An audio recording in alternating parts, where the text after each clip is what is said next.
நேபாளத்தில் ஆன்லைன் தளங்களை ஒழுங்குபடுத்தவும் தேவையற்ற உள்ளீடுகளை கண்காணிக்கவும் அந்நாட்டு உச்சநீதிமன்ற உத்தரவுப்படி புதிய விதிமுறைகளை அரசு வெளியிட்டிருந்தது. இதன்படி சம்பந்தப்பட்ட சமூக வலைதளங்களை பதிவு செய்ய அந்நாட்டு அரசு கடந்த ஆகஸ்ட் 28ஆம் தேதி முதல் செப்டம்பர் 4ஆம் தேதி வரை அவகாசம் கொடுத்திருந்தது. ஆனால் ஃபேஸ்புக், வாட்ஸ்அப், இன்ஸ்டாகிராம், யூடியூப் போன்ற எந்த சமூக வலைதள நிறுவனமும் அந்நாட்டில் பதிவு செய்யாததன் காரணமாக கடந்த 4ஆம் தேதியுடன் ஃபேஸ்புக், யூடியூப் உள்ளிட்ட 26 சமூக வலைதளங்களுக்கு தடை விதித்து நேபாள அரசு உத்தரவிட்டது. நேபாளத்தில் சமூக ஊடக தளங்கள் செயலிழந்ததால் பாதிக்கப்பட்டவர்கள் எதிர்ப்பு தெரிவிக்க தொடங்கினர்.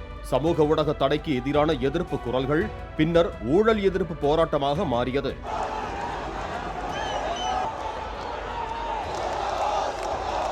நேபாள அரசு மீதான ஊழல் குற்றச்சாட்டுகள் பரவுவதை தடுக்கவும் கருத்து சுதந்திரத்தை ஒடுக்குவதாகவும் கூறி பொதுமக்கள், இளைஞர்கள் உள்ளிட்ட ஆயிரக்கணக்கானோர் காத்மண்டுவில் போராட்டத்தில் ஈடுபட்டனர்.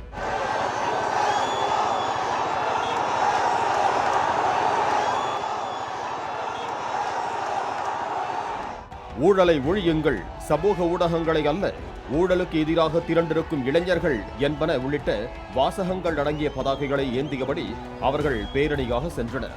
காத்மண்டுவில் உள்ள நேபாள அரசு அலுவலகங்கள் உள்ளிட்டவற்றை இளைஞர்கள் முற்றுகையிட்டனர். அவர்களை தடுக்க முயன்ற போது போலீசாருக்கும் போராட்டக்காரர்களுக்கும் இடையே மோதல் ஏற்பட்டது.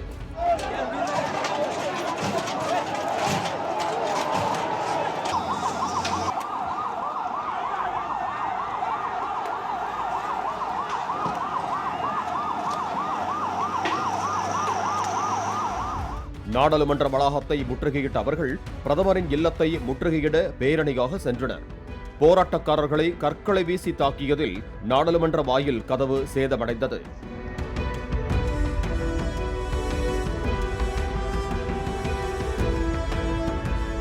காத்மண்டுவின் முக்கிய சாலைகளில் திரண்ட போராட்டக்காரர்களை தடியடி நடத்தியும் கண்ணீர் புகை குண்டுகள் வீசியும் காவல்துறையினர் கலைக்க முயன்றனர்.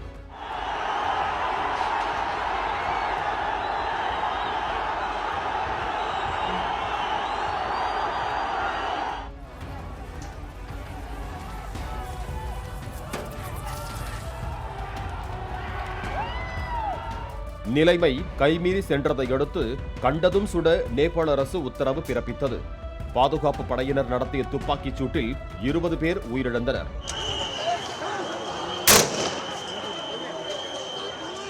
(347 பேர் காயமடைந்ததாக தெரிவிக்கப்பட்டுள்ளது. ஜென்சி கிளர்ச்சி போராட்டத்தால் காத்மண்டு நகரமே போர்க்களமாக காட்சியளித்தது.